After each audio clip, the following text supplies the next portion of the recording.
नमस्कार। आप देख रहे हैं IBPS गुरुजी और आज हम सॉल्व करने वाले हैं पजल। आज से स्टार्ट कर रहे हैं पजल जो SBI क्लर्क मेंस 2020 के लिए रिगार्डिंग होगी। तो SBI क्लर्क मेंस के लिए हम रीजनिंग स्पेशल बैच चला रहे हैं जिसमें हम पजल्स देखेंगे, mainly puzzles and sitting arrangement. ठीक है, टफ लेवल वाले हम पहले मतलब मॉडरेट लेवल रखेंगे और फिर टफ लेवल पे जाएंगे। टोटल जितने पजल हो सके उतने हम पजल सॉल्व करेंगे बिफोर द एग्ज़ाम। मुझे उम्मीद है कि आपको ये सीरीज़ पसंद आएगी और चलिए शुरू करते हैं। ये मोस्ट एक्सपेक्टेड पजल है जो SBI क्लर्क मेंस 2020 में पूछे जाने चाहिए।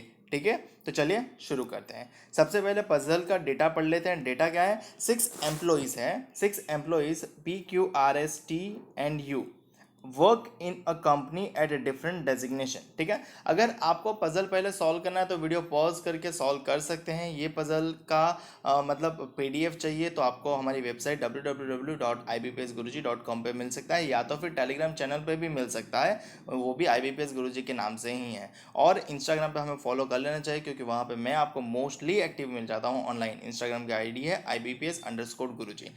बढ़ते हैं आगे। अगर आपने सॉल्व कर लिया तो अच्छी बात है, और नहीं किया है तो चलिए बढ़ते हैं। 6 employees PQRSTU work in a company at a different designation. That means designation दिए हैं assistant, assistant officer, officer, assistant manager, manager, general manager. ठीक है, 6 डेजिग्नेशन आ गए। Sequence of the most post is same as mentioned above in the assistant being the junior most. Sorry, मैंने मतलब continuous पढ़ लिया। अगर हमें पढ़ना चाहिए तो ऐसे पढ़ा जाता है, sequence of the post is same as mentioned above with assistant being the junior most position and general manager being the top most position. ठीक है, तो असिस्टेंट जो है कहाँ गया, ये रहा, वो जूनियर है, सबसे जो छोटा कर्मचारी, और सबसे बड़ा कर्मचारी जनरल मैनेजर है। ठीक है, आगे बढ़ते हैं। They all get different salaries on the basis of sequence of the designation. Junior most employees get the least salary and the senior most employees get the highest salary. ठीक है, लिखा गया है कि सबको डिफरेंट डिफरेंट सैलरीज मिलती है उनके डेजिग्नेशन के मुताबिक। जो जूनियर है सबसे ज़्यादा उसको सबसे कम सैलरी मिलेगी, और जो सीनियर है सबसे ज़्यादा उसको सबसे हाईएस्ट सैलरी मिलेगी। All the information is not necessary in the same order. इसका मतलब ये है कि आपने जो PQRSTU है, ठीक है, तो उसके सीक्वेंस में आपने मैंने मतलब डेजिग्नेशन असाइन कर दिया, तो ऐसा नहीं है, उसने बताया है। ठीक है, अब है कंडीशन का मामला। तो कंडीशन सबसे पहले क्या है? One of the employees gets 25K। ठीक है, अब सबसे इंपॉर्टेंट यहाँ पे ये है कि पजल का बेस पहचानना। अगर आप पजल का बेस सही तरह से नहीं पहचानते हो तो आपको दिक्कत हो सकती है दूसरी तरीके से सॉल्व करने में, और टाइम ज़्यादा कंज्यूम होता है। एक चीज़ समझ लो, पजल का बेस वो होता है जो रिजिड होता है, जो मतलब हिलता नहीं है, मतलब जिसका मतलब ज़्यादा फ्रिक्वेंसी स्टेबिलिटी सही सही तरीके से हो। जैसे कि यहाँ पे एम्प्लॉयज़ दिया है, सैलरी दिया है और डेजिग्नेशन दिया है, और डेजिग्नेशन के लिए हमें ये बाकायदा उसने बोला है कि सीक्वेंस एज इट इज़ है, जैसा दी गई है। अब आपको स्टेटमेंट में ही मिल गया है कि डेजिग्नेशन बदलने वाले नहीं है, और डेजिग्नेशन की सीनियर मोस्ट पोजीशन बदलने वाली नहीं है और जूनियर मोस्ट पोजीशन बदलने वाली नहीं है। तो आपको यहाँ पे बेस बनाना चाहिए डेजिग्नेशन को। ठीक है, अगर आप एम्प्लॉय को बनाते हो तो भी आपका आंसर तो आएगा ही आएगा, बट अगर आप डेजिग्नेशन को बनाते हो तो आपका आंसर जल्दी आएगा। चलिए करके दिखाता हूँ। सबसे पहले हमारे पास 6 डेजिग्नेशन है। ठीक है, सबसे पहला कौन सा है? असिस्टेंट, जो जूनियर मोस्ट है। ठीक है, मैं उसको ऊपर लिख रहा हूँ, ठीक है, क्योंकि वहीं से स्टार्ट कर रहे हैं, तो असिस्टेंट AST। ठीक है, उसके बाद क्या है? असिस्टेंट ऑफिसर, तो ये असिस्टेंट ऑफिसर। उसके बाद क्या है? ऑफिसर, तो ये ऑफिसर का हो। उसके बाद कौन है? असिस्टेंट मैनेजर, तो ये AM। उसके बाद कौन है? तो मैनेजर। उसके बाद कौन है? तो जनरल मैनेजर, GM। ठीक है, 6 लोगों की सीनियरिटी मुझे पता चल गई। ठीक है, ये सबसे लीस्ट सीनियर है, ये मोस्ट सीनियर है। ठीक है, ओके। हम लाइन भी ड्रॉ कर लेते हैं ताकि हमें रेफरेंस के तौर पे लाइन रहे।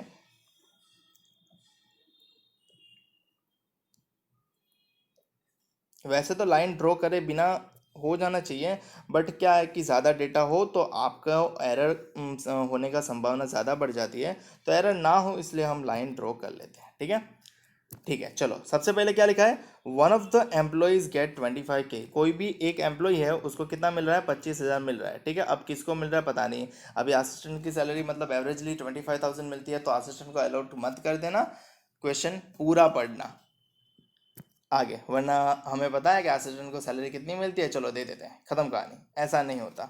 आगे क्या लिखा है, P gets 4K more than the one who is officer.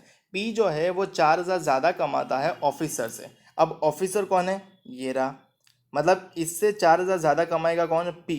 ठीक है, तो ऑफिसर की सैलरी मुझे पता नहीं है, तो मैं जस्ट नोट कर लेता हूँ कि ऑफिसर और पी को 4,000 ज़्यादा मिलते हैं, मतलब ऑफिसर की सैलरी X 1,000 है, तो पी को ही सैलरी X+4,000 होनी चाहिए। सिंपल है, ठीक है, मैंने जस्ट उसको रेफरेंस के तौर पे डिनोट कर लिया। आगे बढ़ते हैं, क्या लिखा है, Q is just senior to T but not the senior most among all. Q is just senior to T। Senior to T मतलब जस्ट सीनियर का मतलब है कि Q और T के बीच में कोई नहीं है, Q T से सीनियर है। ठीक है, Q T से सीनियर है, तो मैं जस्ट नीचे पोजीशन बना रहा हूँ, Q is greater than T।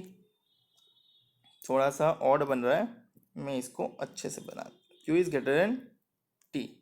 ठीक है, ठीक है, उनके बीच में कोई नहीं आएगा। आगे क्या लिखा है, but not the senior most among all. ये बट के बाद जो स्टेटमेंट है ना, not the senior most among all, ये क्यू के लिए होता है। ठीक है, बट और एंड करके लिखा गया कोई भी स्टेटमेंट जो स्टार्ट करता है उसके लिए होता है। ठीक है, तो क्यू जो है वो सीनियर मोस्ट नहीं है, मतलब क्यू के पहले भी कोई होना चाहिए। ओके, आगे बढ़ते हैं, U is just senior to Q. U जो है वो जस्ट सीनियर है, मतलब यू और क्यू के बीच में कोई नहीं है, और यू सीनियर है तो यू पहले। ठीक है, आगे, assistant manager gets more than 25K। Assistant manager 25,000 से ज़्यादा तो कमाता ही है, तो इस कंडीशन को भी यहाँ पे मार्क कर लेते हैं कि असिस्टेंट मैनेजर गेट्स 25K से ज़्यादा। ठीक है, यहाँ पे मार्क कर लिया ताकि मुझे याद रहे कि असिस्टेंट मैनेजर को 25,000 से ज़्यादा मिलेगा। आगे क्या लिखा है, assistant officer gets 5K less than 25K। Assistant officer जो है वो 25,000 से 5,000 कम लेता है। अब 25,000 से 5,000 कम लेता है, इन शॉर्ट असिस्टेंट ऑफिसर, क्या बोला है, assistant officer gets 5K less than 25K, यानी वो 20,000 ले रहा है, कौन, असिस्टेंट ऑफिसर। असिस्टेंट ऑफिसर को कितने मिल रहे हैं, 20K। ठीक है, समझ में आ गई बात। ठीक है, आगे बढ़ते हैं, आगे क्या लिखा है, P is senior to U but just senior to S। क्या बोला है, P जो है वो U से बड़ा तो है, मतलब सीनियर पोजीशन पे, P is senior to U. P जो है वो U से सीनियर है, P is senior to U, तो U से सीनियर है। अब ये सीक्वेंस मतलब इनके बिटवीन कोई नहीं होगा ऐसा हम कंफर्म नहीं बोल सकते हैं, क्योंकि उसने सीनियर बोला है। ठीक है, मैं अगर एक एम्प्लॉय से सीनियर हूँ, मतलब मैं बोलता हूँ कि मैं प्रशांत से सीनियर हूँ, ठीक है, तो इसका मतलब ये नहीं कि फ्लोर पे मतलब 10 एम्प्लॉय बैठ रहे हो तो बाकी 9 से मैं भी सीनियर हो जाऊंगा। ठीक है, तो वो बिटवीन आ सकते हैं, तो मुझे P सीनियर टू यू का मतलब इतना पता है कि P U से ज़्यादा बड़ा होगा। ठीक है, सीनियरिटी में to U, but just senior to S।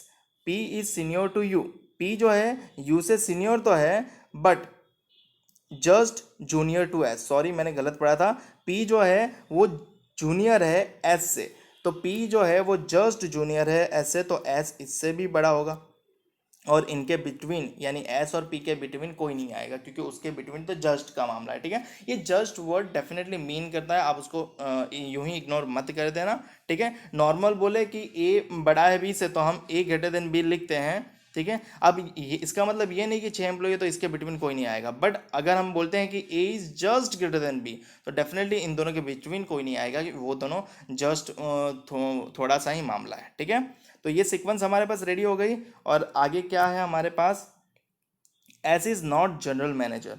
S जो है वो जनरल मैनेजर नहीं है, मतलब एस टॉप मोस्ट पोजिशन पे नहीं है, यानी एस यहाँ पे नहीं बैठ सकता, या फिर एस को जनरल मैनेजर का डेजिग्नेशन नहीं मिल सकता। अब एस को नहीं मिल सकता, देखो एस सबसे बड़ा है।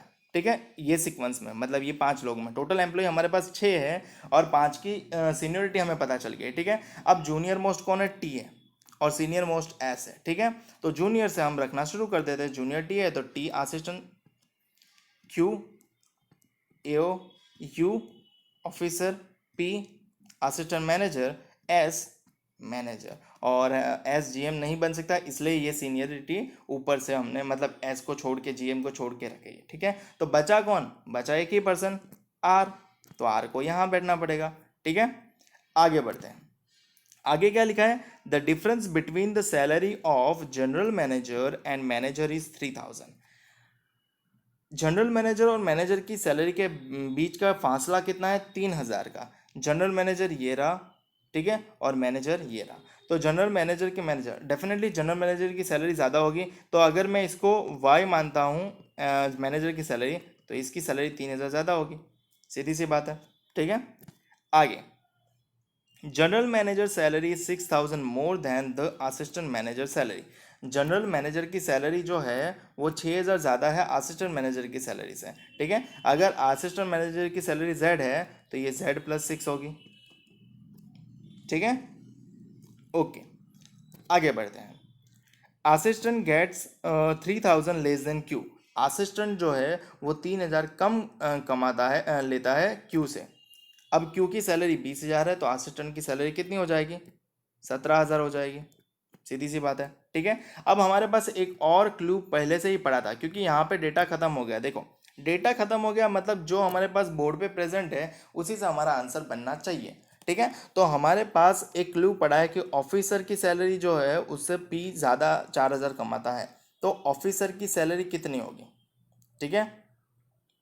ऑफिसर की सैलरी से पी ज़्यादा 4,000 कमाता है, ठीक है। अब हमें ऑफिसर की सैलरी नहीं पता और ए पी की सैलरी भी नहीं पता, तो हम कैसे डिनोट करें। तो हमारे पास एक और भी क्लू था कि कोई भी एक एम्प्लॉय ऐसा है जिसको 25,000 मिल रहा है, यहाँ पे था, ठीक है, वन ऑफ द एम्प्लॉय। सबसे पहला क्लू याद रखना, पजल और सेटिंग का रूल है, सबसे पहली क्लूज जो दी जाती है ना वो सबसे अंत में ही यूज़ आती है, क्योंकि तब तक आप भूल चुके होंगे, क्योंकि आपने नोट डाउन नहीं किया होगा। तो सबसे ज़्यादा महत्वपूर्ण बात, आपको ध्यान से सब कुछ नोट डाउन करना है, ठीक है। अब 25,000 सैलरी किसी को तो देनी है, ठीक है। अब सैलरी का ऑर्डर कैसा है, जैसे जूनियर है तो उसको कम मिलेगी, सीनियर मोस्ट है तो उसको ज़्यादा मिलेगी, ठीक है। अब असिस्टेंट मैनेजर 25,000 नहीं लेता, उससे ज़्यादा ही उसकी सैलरी है, तो ऑब्वियसली असिस्टेंट मैनेजर से ऊपर वाले लोगों की मतलब मैनेजर की और जनरल मैनेजर की सैलरी 25,000 नहीं हो सकती, क्योंकि उन लोगों को तो असिस्टेंट मैनेजर से भी ज़्यादा मिलनी चाहिए, और असिस्टेंट मैनेजर खुद 25,000 से ज़्यादा ले रहा है।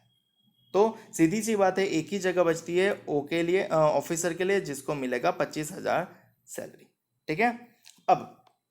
अब क्या बोला है मुझे कि पी की सैलरी जो है वो, बस इतना ही है ना। हाँ, अब हमें क्या बोला है कि ऑफिसर की सैलरी, अब हमें पता चल गया कि ऑफिसर की सैलरी कितनी है, ये ऑफिसर है और इसकी सैलरी 25,000 है। अब एक्स 25,000 है तो पी कितना होगा, पी 25 में 4 ऐड करेंगे तो पी 29,000 हो जाएगा। तो पी को कितनी सैलरी मिलेगी, 29,000। तो पी की सैलरी हमारी मिल जाएगी 29,000, ठीक है। क्लूज को भूलना नहीं है, अगर आप क्लूज को भूल गए तो बात ही खत्म हो गई, आप पजल सॉल्व नहीं कर पाओगे। अगर एएम की सैलरी 29,000 है तो हमें पता है कि एएम की सैलरी से 6,000 ज़्यादा किसकी है, जीएम की सैलरी। तो 29 में 6,000 ज़्यादा डालोगे तो कितना आ जाएगा, 35,000। तो 35,000 सैलरी हो जाएगी जनरल मैनेजर की। और जनरल मैनेजर की सैलरी 3,000 ज़्यादा थी किससे, मैनेजर से, क्योंकि मैनेजर की सैलरी से 3,000 या 3,000 का डिफरेंस था, ऐसा बोला गया था। अब ऑब्वियसली मैनेजर की सैलरी जनरल मैनेजर की सैलरी से कम ही होगी, तो 3,000 35 में से निकाल दो तो कितना आ जाएगा, 32,000 सैलरी हो जाएगी हमारे मैनेजर की। तो हमारा ये पजल यहाँ पे सॉल्व हो गया। तो बढ़ते हैं इसके मोस्ट इंपॉर्टेंट, देखो पजल तो आपने सॉल्व कर लिया, अब उसका आंसर ना दे पाए तो कोई मतलब ही नहीं है, तो आंसर भी दे पाता आपको आना चाहिए, तो हम आंसर के लिए जा रहे हैं। तो ये रहे क्वेश्चन, क्वेश्चन नंबर हमारा पहला, who among the following is general manager. General manager कौन है, जनरल मैनेजर ये रहा, वो कौन है, आर। तो हमारा आंसर क्या हो जाएगा, ऑप्शन डी, आर हमारा सही आंसर है, ठीक है। आगे क्या लिखा है, second question, how many person are senior to Q. कितने पर्सन क्यू से सीनियर है, ठीक है। यहाँ पे ए ऑप्शन को अनबोल्ड करना रह गया है, ये आंसर नहीं है वैसे तो। क्योंकि मैंने क्यू को देख लिया था। How many person are senior to Q, Q से कितने लोग सीनियर हैं, तो देखो क्यू से कितने लोग सीनियर हैं, क्यू से एस से पहले आर है यहाँ पे, तो क्यू से कितने लोग सीनियर है, 4 लोग।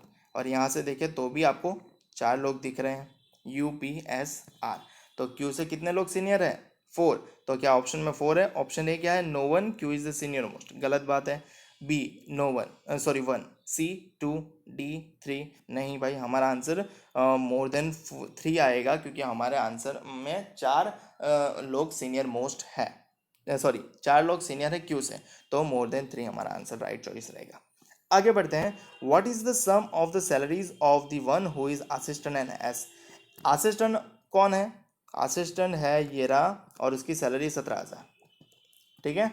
इसकी और किसकी सैलरी, एस की सैलरी, एस कौन है, मैनेजर है, और उसकी सैलरी 32,000। तो 17 और 32 का एडिशन कितना होगा, 7 और 2 9 और 1 4, तो 49,000। क्या 49,000 ऑप्शन में है, जी हाँ ऑप्शन सी हमारा 49,000 है, तो ऑप्शन सी हमारा आंसर बन जाएगा। आगे बढ़ते हैं। Which among the following statements is true regarding you, you के संदर्भ में कौन से स्टेटमेंट सही है। सबसे पहला, यू गेट्स 25K, क्या यू 25,000 लेता है, जी हाँ यू 25,000 लेता है। यू, क्या यू इज़ एन ऑफिसर है, क्या U officer, of course O stand for officer हमने डिसाइड किया था, तो ये भी सही है, ये भी सही है।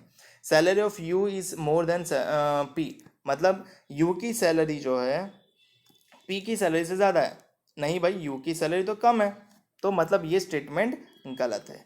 तो स्टेटमेंट 1 और 2 ट्रू है, ऑप्शन ए नहीं आएगा, ऑप्शन बी नहीं आएगा, ऑप्शन सी 2 और 3 है, ध्यान से पढ़ना, वो भी नहीं आएगा, ऑप्शन डी 3 और 1 है, वो भी नहीं आएगा, ऑप्शन ई आएगा, बोथ 1 और 2, ऑप्शन ई हमारा करेक्ट आंसर, ठीक है।